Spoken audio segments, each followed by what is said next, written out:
My name is Janelle Samara. I am a writer and actor here in LA. I am non-union. I am definitely in the beginning stages of my career, but I would like to share the things that I have learned over the last year or so when it comes to making my own original short films. So on my YouTube channel, you can actually go ahead and see the short films that I have produced and created. I've written all of them, directed most of them. And here are some things that I learned when it comes to making your own short film. First things first, the most important thing is getting your script.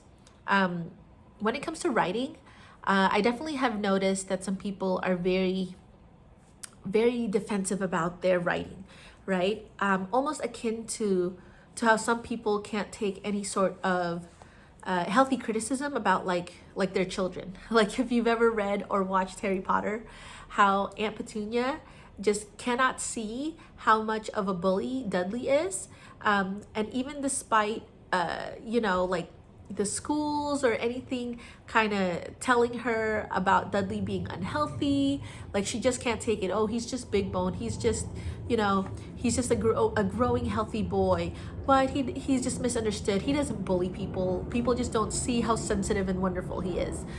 It's similar to that. And what I have noticed that has elevated my writing is being able to be humble enough to remove that.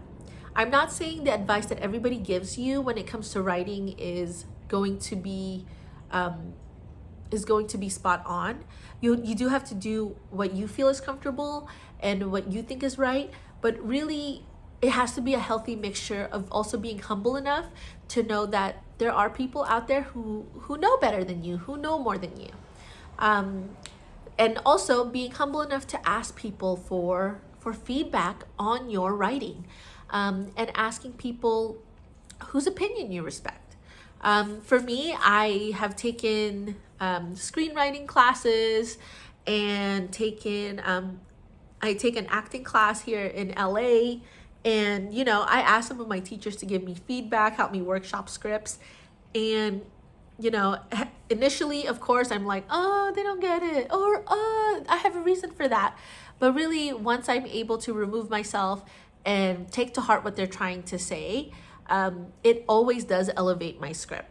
It always does make my story stronger, better. And as long as I am aligned to what I am trying to say, what themes I am trying to stay true to, I think taking other people's advice really does help and benefit me.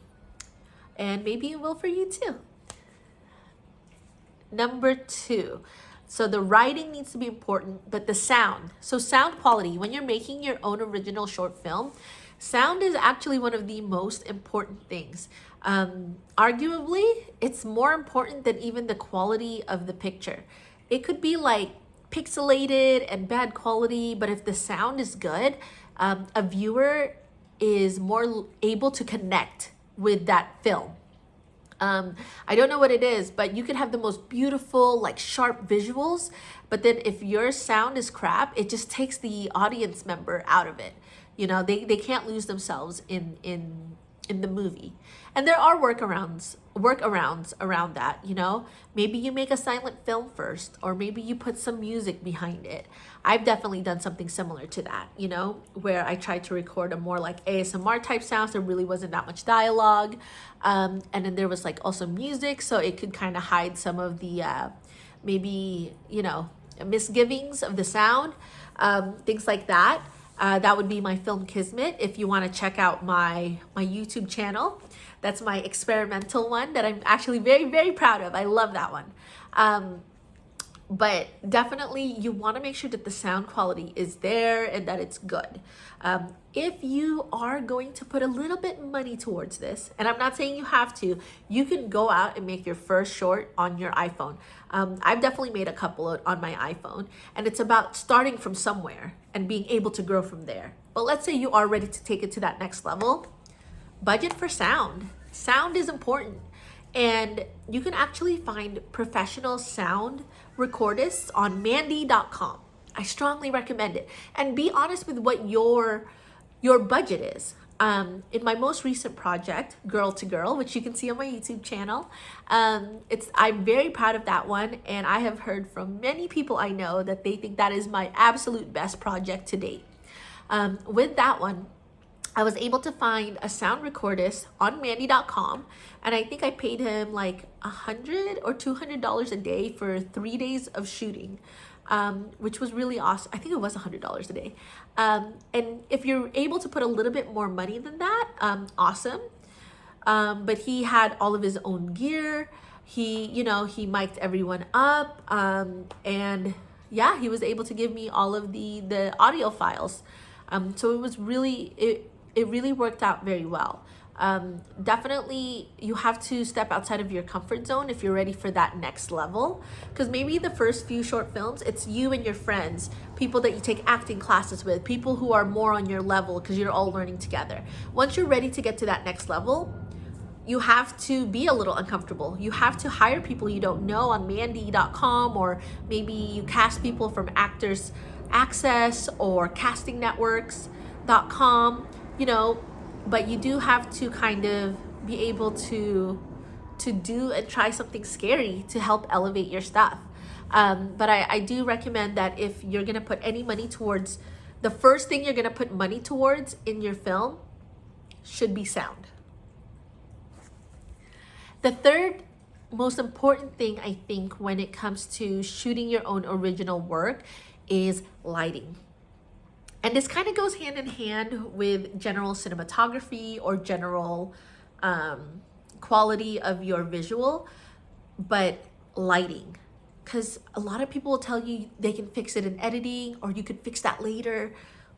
It should be good to go now. Because what's going to happen is you're going to find that you now have to spend money in the, post-production, aka after the production is already done, like editing. And sometimes there's only so much that they can do. Lighting is incredibly important. It's like when you're taking a photo, right? You can slap on all the filters you want, but at the end of the day, you need to have that good quality lighting in order to have the highest quality image. Also take into account people's skin tones. That was in my last project. The cinematographer and I really partnered up, and we made sure that we were in constant communication about the lighting in my short film. Come here, baby. Tomas will tell you. People's skin tones, it does matter.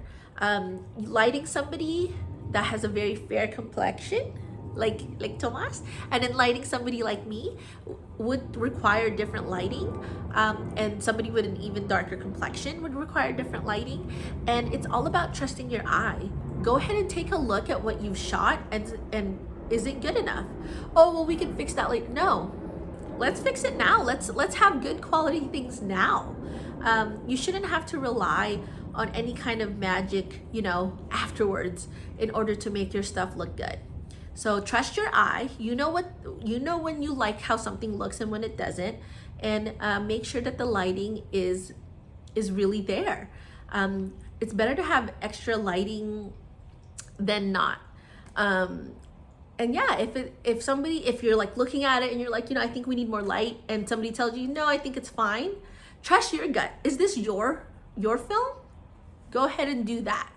There's definitely been times where I've shot things with people, and you couldn't even see some people because the lighting was just so bad. We'll fix it later. And it can even be overblown, like too much lighting.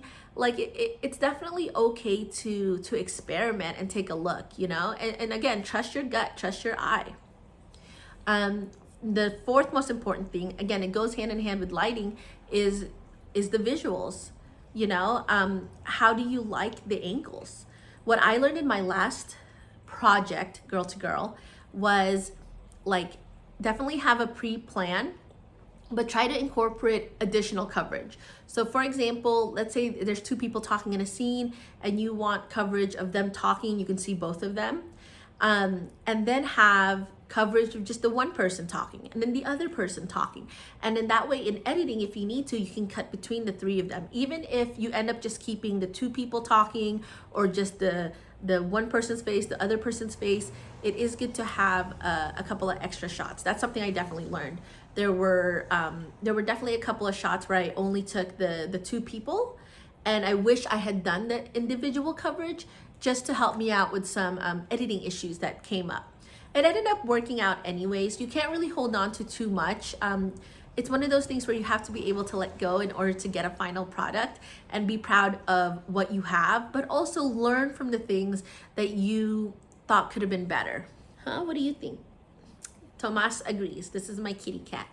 He's actually a producer for all of my short films. And if you want to see him in action, you can see him in Kismet. He's also in that one. And then the fifth most important thing is acting. It has to have good quality acting. You have to be comfortable. And how do you find like actors, right? Again, you can post online, or you can also go take some acting classes. You need to improve your acting too. And then you'll find other people there who are good at acting, and you'll see them improve, and then you'll want to work with them. That really served me a lot. Right now I'm taking an acting class, and it's a year-round acting class. You meet a lot of people, and in that school they very much push creating your own projects, writing your own stuff, putting things up and learning. Because if you're just gonna wait forever for your big break, maybe that'll work, but I think the cool thing about now with the way technology is, we get to have a little bit more say in our own fates. We get to be a little bit more proactive. Why not learn more about making your own original things rather than waiting until you have all the money in the world? Maybe you have the willpower to do it, right? Maybe you don't have quite the money. And again, you could just make it with your iPhone, make more, keep learning more, meet more people. That's how I met a lot of my cinematographers, was referrals through other people, and kind of meeting each other and seeing if it clicked, if it worked, and just kind of being daring enough to go and say, I'm gonna do this. You can talk about it all you want. Oh, it has to be perfect. I'm not the kind of person that just wants to make art and it doesn't represent what I really want to make. I think that's kind of an excuse. I think you go out there and you do it and you learn from that. And you don't have to release everything that you make either. Last year, there were definitely a couple of projects that, wasn't really up to par. I feel like I could have done better. And then there were projects that I was like, oh, wow, I can't believe I made this. I'm really proud of myself. And so you really have to just toe the line between the two, and take your failures and your successes. If you only want nothing but successes, then I would question whether or not you really want to make art, because I think art is about both of those things. And I don't think you can grow until you at least try. Anyways, that's just my take on kind of making your first original short film or your own independent films, and about being proactive. Again, you can check out my stuff on my YouTube channel and see if what I have to say is actually worth it. If I know what I'm talking about, or if I don't. But please let me know what you think it takes to make a short film, and please check out mine and tell me what you think about my short films. All right, thank you so much. Bye-bye.